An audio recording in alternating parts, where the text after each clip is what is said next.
In 2024 alone, Telugu families lost 220 to 250 crore rupees to US education and visa scams. That number only counts the cases we know about. This is part 2 of our Telugu in American series. In part 1, I told you how the dream was built. Today I tell you what it cost. Let's start with what's true. The Telugu American story is, in many ways, genuinely remarkable. Satya Nadella runs Microsoft. This company's had 3 CEOs. They're all right here. This is all more honored, more humbled, and more excited about Microsoft and our opportunity. Thank you. Shantanu Narayen runs Adobe. Today we're joined by a very special guest, Shantanu Narayen. Now he has successfully turned the company around. He's been charting out a growth path for Adobe, which is delivering significant returns. Arvind Krishna runs IBM. We are very, very lucky to have Dr. Arvind Krishna with us today, CEO of IBM. 3 of the most powerful technology companies on earth, led by men who grew up in the Telugu states of India. That is not a coincidence. That is the product of a generation that bet everything on education and engineering, and, in many cases, won. Across American cities, Telugu communities have built something extraordinary. Cultural organizations run festivals that draw thousands.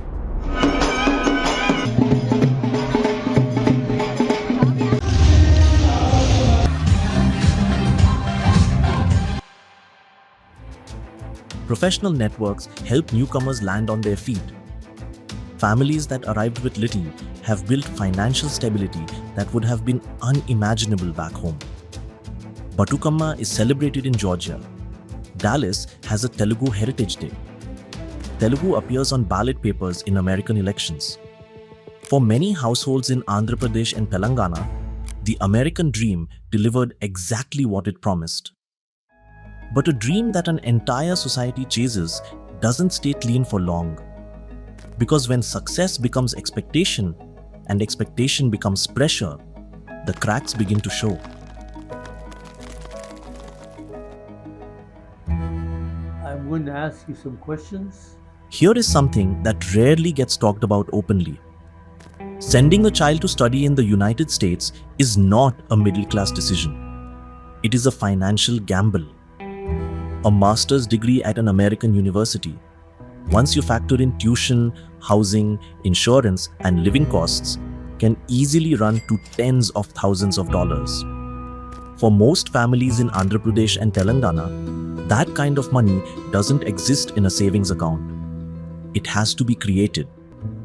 So parents take loans. They liquidate savings built over decades. In many cases, they mortgage ancestral land, property that has been in the family for generations, to fund a 2-year degree in a country their child has never set foot in. The logic is sound on paper. The child graduates, gets an H-1B job in tech, earns in dollars, pays it all back, and the family is transformed.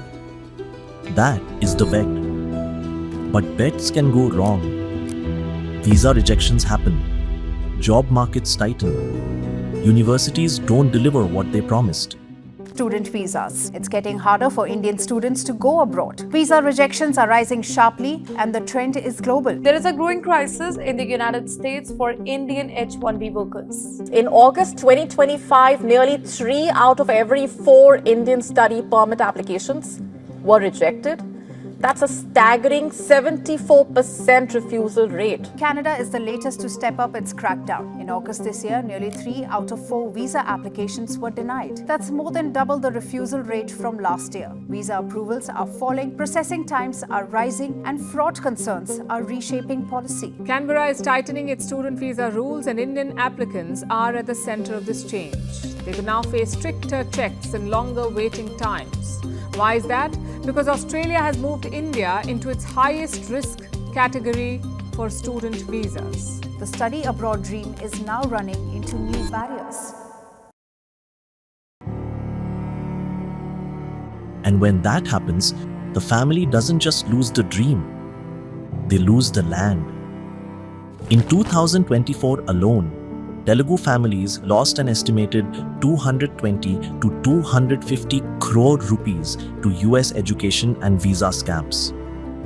That number is staggering, and it only counts the cases we know about.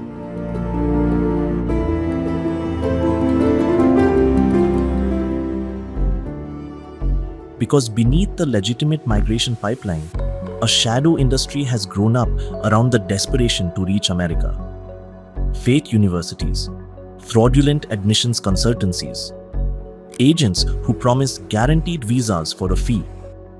The entire ecosystem exists because there is an endless supply of families who want to believe that the path is accessible and who will pay whatever it costs to try.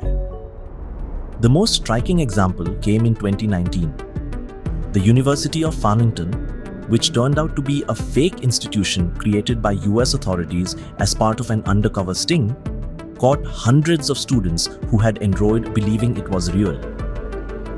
U.S. Immigration and Customs Enforcement has come under criticism over a sting operation it set up in Farmington Hills, along with Homeland Security, to catch non-immigrant students they say were taking advantage of the student visa system. Critics say ICE entrapped innocent students just to deport them. But tonight, ICE is pushing back, offering some of the undercover video it used to arrest about 250 people. Do you want to go to classes or you don't want to go to classes? Be honest with me. Anything is fine, but my status should be maintained. Many of them were Telugu. They weren't criminals. They were young people trying to navigate a system that had become so competitive, so pressurized, that some were willing to take shortcuts just to stay in the race. That case exposed something uncomfortable. The pressure to reach America had become so intense that people were taking enormous risks, legal, financial, personal, just to maintain the appearance of being on the right path. Scammers don't sell visas. They sell the relief of still being in the game. The financial pressure is heavy, but the social pressure is something else entirely. In many Telugu communities, the migration pipeline has calcified into expectation.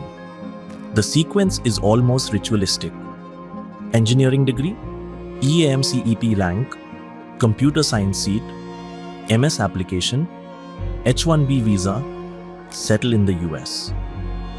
Deviation from this path isn't just a personal choice. It can feel like a public failure.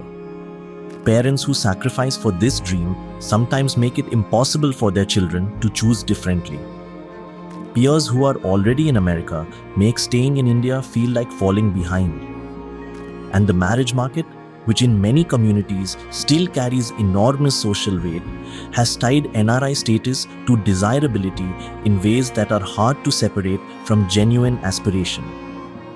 NRI grooms have commanded dowries ranging from 17 lakh rupees to 2 crore rupees. Families agree because the social calculus tells them the investment is worth it. But that calculus doesn't account for what happens when the marriage is built on transaction rather than choice. Cases of harassment, abandonment, and worse have followed. When status becomes the primary motivation for any major life decision, the human cost tends to show up later.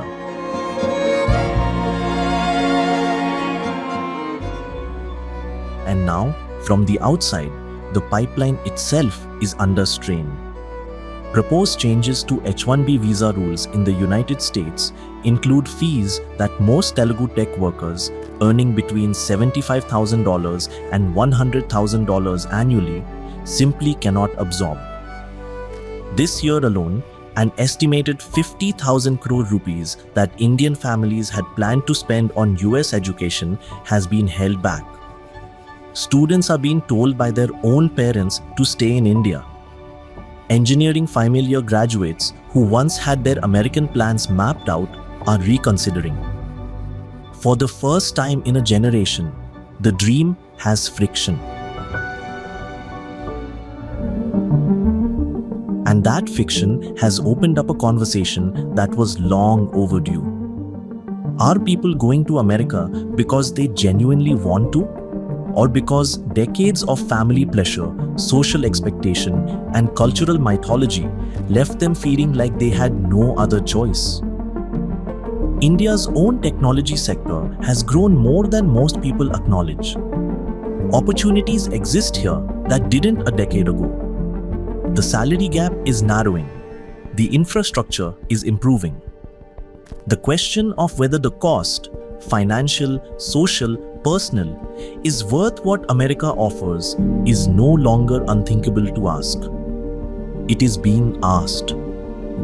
At kitchen tables across Andhra Pradesh and Telangana, the Telugu American story isn't over, but it is entering a new chapter.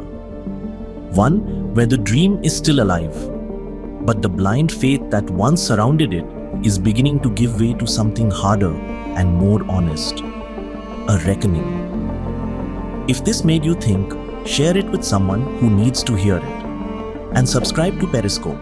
There's more to come.